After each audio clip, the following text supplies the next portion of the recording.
There is a lot of pros and cons to becoming a BCBA.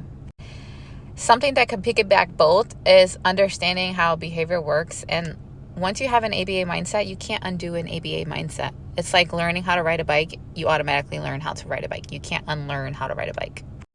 But I say this because when it comes to analyzing other people's behaviors, you really have a good idea of a person's character based off the conversations that they carry on, or the conversations that they stop, or the boundaries that they set, or, a lot of different behaviors that they engage in, especially when it comes to you.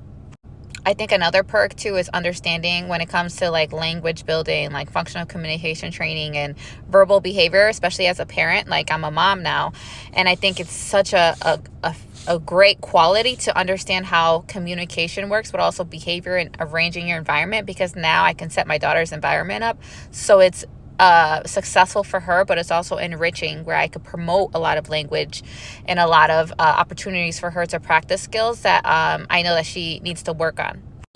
Also, too, the impact that, like, once you really understand how behavior works, like I said, it's like you realize how much you're in charge of your environment, but also how much you can influence others and give them another perspective for them to be able to view things outside of just the normal view that they have. Because think about it. We work with a lot of learners that have a different their brain is wired differently. So we've learned to teach them in a way that they are taught to learn. And not everyone learns the same. So the fact that we're coming in with a lot of different perspectives and, like I said, a lot of different environmental variables, we really analyze everything, because behavior is not just like good behavior or bad behavior. Behavior is literally skills that you do in your day-to-day, like taking a bath, washing dishes, leaving SDs.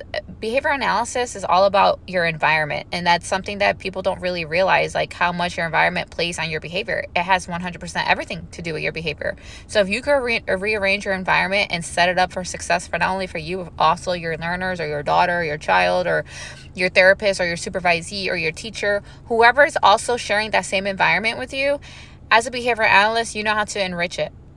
I think a con will be the fact that since we are conditioned to understand how much we do understand, we all want to help. We just want to help everybody. And that helping everybody mentality could actually burn us out, because we just take on so much that we like, oh yeah, we could do that. Oh yeah. But it's like, no. We can't help everybody. Like, yeah, we're not superheroes. You're human first. I think another con could be, companies taking advantage of you, not really catering to your mental health, because this field is it's a very difficult field to work in because of the clients that we serve, but also the different environments and like the behaviors that we have to deal with, right? Because we're shaping behaviors by teaching them functional communication training, by analyzing the environment to see why they're behaving that way.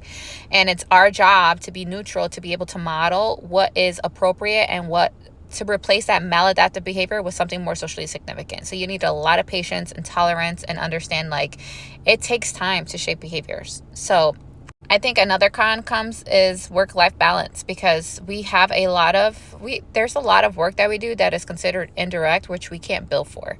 So we have direct hours, right? Usually a typical work week is you clock in and you clock out for 40 hours. But as a BCBA, you only get paid directly when you're working one-to-one with the client. But there's a lot of work that has to be done that's indirectly, like you can't bill for. So our 40 hours a week, we're not clocking in 40 hours. We have billable hours, which are like around 25 to like 30 something. And then the rest is considered indirect, because you don't get paid for those hours technically. So it's really balancing the indirect and the direct time, so that you're not end up working 60 hours a week because you already made your billable, but you have all these indirect hours to complete. So that is probably a con in the field, balancing that time. I think another con too is like, we have a bad rep. Like, it sucks. But I mean, there's change coming. So I love that we have a lot of BCBAs present on social media to kind of like help explain things, but also share their perspective and hey, there are some nice people. There's good and bad everywhere, no matter where you go in any field. There's always going to be good and bad people. So you have to decide which person you're going to be, and hopefully we're good. You're good, because I know I'm good.